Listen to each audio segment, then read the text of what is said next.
தமிழக கேரள எல்லையில் உள்ள வட்டார போக்குவரத்து சோதனை சாவடியில் அதிரடி சோதனை மேற்கொண்ட போலீசார் கணக்கில் வராத 66,000 ரூபாய் பணத்தை பறிமுதல் செய்தனர்.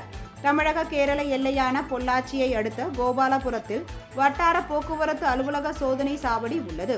பொள்ளாச்சியிலிருந்து கேரளாவுக்கு செல்ல மீன்கரை சாலை மற்றும் பாலக்காடு சாலை ஆகியவை பிரதானமாக உள்ளன. இதன் கோபாலபுரம் வழியாக பாலக்காடு செல்லும் சாலை வாகன போக்குவரத்து அதிக அளவில் நடைபெறும். குறிப்பாக இவ்வழித்தடத்தில் காய்கறிகள், மாடு, கோழி உள்ளிட்ட பொருட்கள் அதிக அளவில் லாரி, டெம்போ உள்ளிட்ட வாகனங்கள் மூலம் கொண்டு செல்லப்படுகின்றன.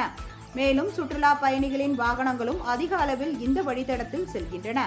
இந்த வாகனங்கள் அனைத்தும் அங்குள்ள வட்டார போக்குவரத்து சோதனை சாவடியில் தணிக்கை செய்த பிறகே கேரளாவிற்கு செல்ல அனுமதிக்கப்படுகின்றன.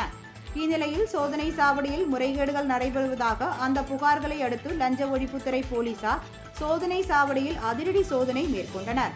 அப்பொழுது கணக்கில் வராத 66,000 ரூபாய் பணத்தை பறிமுதல் செய்த போலீசார் இது குறித்து மோட்டார் வாகன ஆய்வாளர் தமிழ்செல்வியிடம் விசாரணை நடத்தி வருகின்றனர்.